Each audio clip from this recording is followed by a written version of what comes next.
22 अप्रैल 2025, पहलगाम, जम्मू कश्मीर। एक ऐसी जगह जहां लोग सपनों की छुट्टियां बिताने आते हैं, लेकिन उस दिन ये स्वर्ग नरक बन गया। आतंकवादियों ने 26 मासूमों की जान ले ली। पर्यटक जो बस अपनी जिंदगी के कुछ हसीन पल जीना चाहते थे। ये सिर्फ एक हमला नहीं था, ये एक युद्ध की चिंगारी थी। क्या आपने सोचा कि सिर्फ 100 घंटों में दो पड़ोसी देश कैसे आमने सामने आ गए? कैसे भारत ने ऑपरेशन सिंदूर के जरिए जवाब दिया और कैसे इस युद्ध ने IPL जैसे खेल को भी रोक दिया? न्यूज चैनल चीख रहे थे, सोशल मीडिया अफवाहों से भरा था, लेकिन सच्चाई वैक्यूम स्टेन आपके सामने लाता है। आज हम आपको बताएंगे एक ऐसी कहानी जो तथ्यों पर बनी है, पहलगाम के खून से लेकर सीज फायर की उम्मीद तक। तो तैयार हैं इस कहानी का हिस्सा बनने के लिए? चलिए डूबते हैं इस युद्ध की गहराइयों में, जो 22 अप्रैल से 10 मई 2025 तक की घटनाओं को दर्शाता है। जैसे आतंकी हमला, ऑपरेशन सिंदूर और सीज फायर, पहलगाम की 22 सारण घाटी। यहाँ हर साल हजारों पर्यटक आते हैं घोड़ों पर सैर करने, प्रकृति को निहारने। लेकिन 22 अप्रैल 2025 को इस शांत घाटी में गोलियों की आवाज गूंजी। आतंकवादियों ने 26 लोगों को मौत के घाट उतार दिया, 25 भारतीय और 1 नेपाली। हमलावरों ने पुरुषों को महिलाओं से अलग किया, गैर मुस्लिमों को निशाना बनाया और ठंडे खून में हत्या की। ये क्रूरता थी जिसने भारत को झकझोर दिया। भारत ने इस हमले का जिम्मेदार लश्कर-ई-तैयबा और जैश-ए-मोहम्मद जैसे आतंकी संगठनों को ठहराया, जिन्हें पाकिस्तान से समर्थन मिलने का आरोप लगा। प्रधानमंत्री नरेंद्र मोदी ने कहा, हम इन हमलावरों को धरती के किसी भी कोने से ढूंढ निकालेंगे।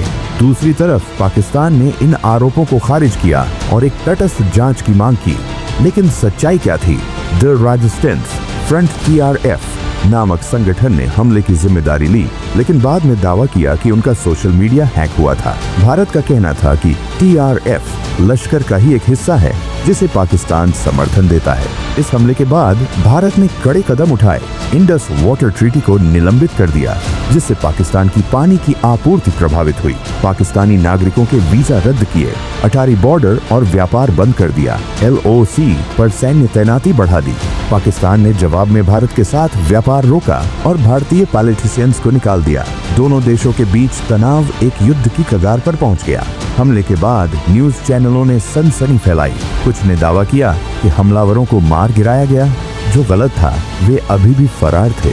एक्स पर पोस्ट्स में कहा गया कि भारत ने परमाणु हमले की धमकी दी, जो पूरी तरह झूठ था। रेउटर और अल जजीरा के मुताबिक यह हमला आतंकी संगठनों का काम था, लेकिन दोनों देशों के बीच अविश्वास ने बातचीत को असंभव बना दिया। 15 दिन तक तनाव बढ़ने के बाद भारत ने चुप्पी तोड़ी।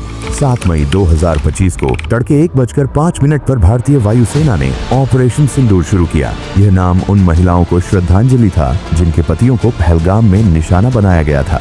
सिंदूर जो सुहाग का प्रतीक है, ये एक सटीक सैन्य कार्रवाई थी जिसमें भारत ने 9 आतंकी ठिकानों को नष्ट किया।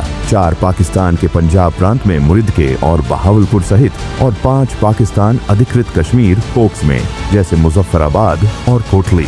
भारतीय राफेल जेट्स ने STLP क्रूज मिसाइलों और AASM हेमर ग्लाइड बमों का इस्तेमाल किया। ऑपरेशन सिर्फ 25 मिनट तक चला, लेकिन इसका असर गहरा था।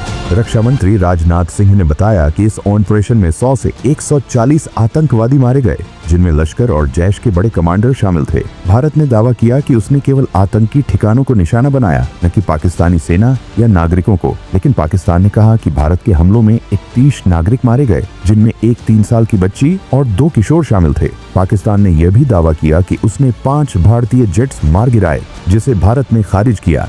CNN और अल जजीरा के मुताबिक भारत ने लश्कर के सवाई नाला कैंप, मुजफ्फराबाद और जैश के सैयदना बिलाल कैंप जैसे ठिकानों को नष्ट किया। लेकिन पाकिस्तान ने कहा कि कोटली और बहावलपुर में मस्जिदों को निशाना बनाया गया। सच्चाई क्या थी?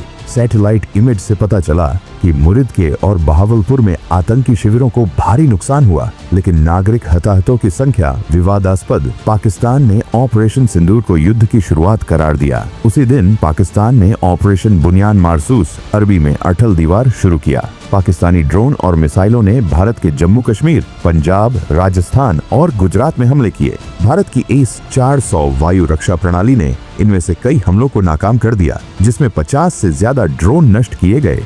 8 मई को भारतीय नौसेना ने कराची बंदरगाह पर हमला किया, जिससे पाकिस्तान के नौसैनिक ढांचे को भारी नुकसान हुआ। दोनों देशों की सेनाएं अब खुलकर एक दूसरे पर हमले कर रही थीं। इस बीच भारत में 32 हवाई अड्डे बंद कर दिए गए और जम्मू कश्मीर में ब्लैकआउट लागू किए गए। न्यूज चैनलों ने इस दौरान आग में घी डाला। कुछ भारतीय चैनलों ने दावा किया कि भारत ने पाकिस्तान को तबाह कर दिया, जबकि पाकिस्तानी मीडिया ने कहा कि भारत ने मस्जिदों को निशाना बनाया। एक्स पर कुछ पोस्ट्स में कहा गया कि भारत ने इस्लामाबाद पर कब्जा कर लिया, जो बेतुका था। सच्चाई यह थी कि दोनों देशों ने सैन्य और आतंकी ठिकानों को निशाना बनाया, लेकिन नागरिक हताहत सीमित थे। 9 मई तक युद्ध का दायरा बढ़ चुका था। दोनों देशों में लोग डर के साए में जी रहे थे, लेकिन 10 मई 2025 को एक उम्मीद की किरण दिखी। अमेरिकी राष्ट्रपति डोनाल्ड ट्रंप ने घोषणा की कि भारत और पाकिस्तान ने सीज फायर पर सहमति जताई है। यह समझौता रात भर की बातचीत के बाद हुआ, जिसमें अमेरिका ने मध्यस्थता की।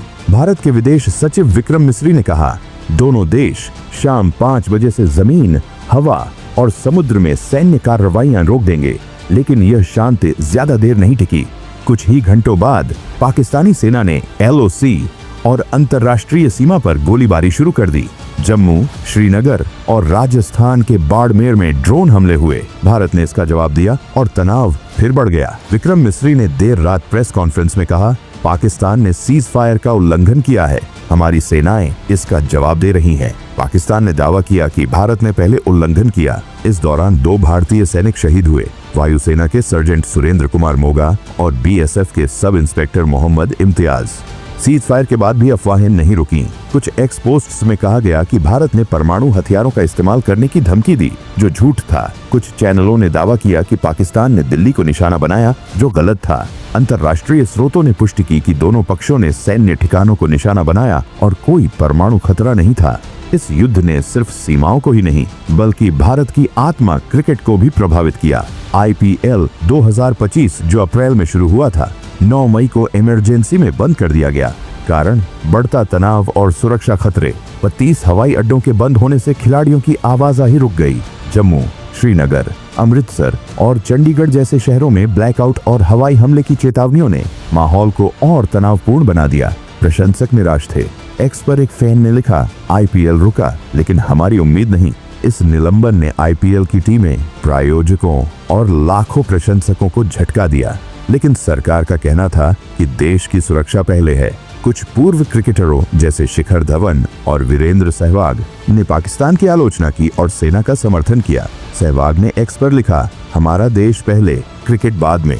100 घंटे का यह युद्ध छोटा था, लेकिन इसका असर गहरा था। भारत में जम्मू कश्मीर, पंजाब और राजस्थान में ब्लैकआउट लागू किए गए। 3 नागरिक और 3 सैनिक शहीद हुए। पाकिस्तान में कराची बंदरगाह को भारी नुकसान हुआ। दोनों देशों अब तक इस युद्ध ने दोनों देशों के बीच अविश्वास को और गहरा किया। भारत ने इंडस वाटर ट्रीटी और अन्य प्रतिबंधों को जारी रखा, जबकि पाकिस्तान ने जवाबी प्रतिबंध लगाए। कश्मीर के लोग, जो इस तनाव की सबसे बड़ी कीमत चुकाते हैं, शांति की उम्मीद कर रहे हैं। एक स्थानीय ने कहा, हमें बस शांति चाहिए, लेकिन जब तक आतंकवाद और अविश्वास खत्म नहीं होता, शांति एक सपना ही रहेगा। ये 100 घंटे का युद्ध हमें याद दिलाता है कि नफरत और युद्ध किसी का भला नहीं करते। न्यूज चैनलों ने सनसनी फैलाई, सोशल मीडिया ने अफवाहें उड़ाई, लेकिन डकुमस्टेन ने आपको सच्चाई दी। अब सवाल आपके लिए, क्या भारत और पाकिस्तान कभी शांति की राह पर चल पाएंगे? क्या IPL फिर से शुरू होगा और क्या कश्मीर में सुकून लौटेगा? हमें कमेंट्स में बताएं। अगर आपको यह कहानी पसंद आई तो लाइक करें, शेयर करें और डकुमस्टेन को सब्सक्राइब करें। हम जल्द ही लौटेंगे एक नई सच्चाई के साथ। जय हिंद।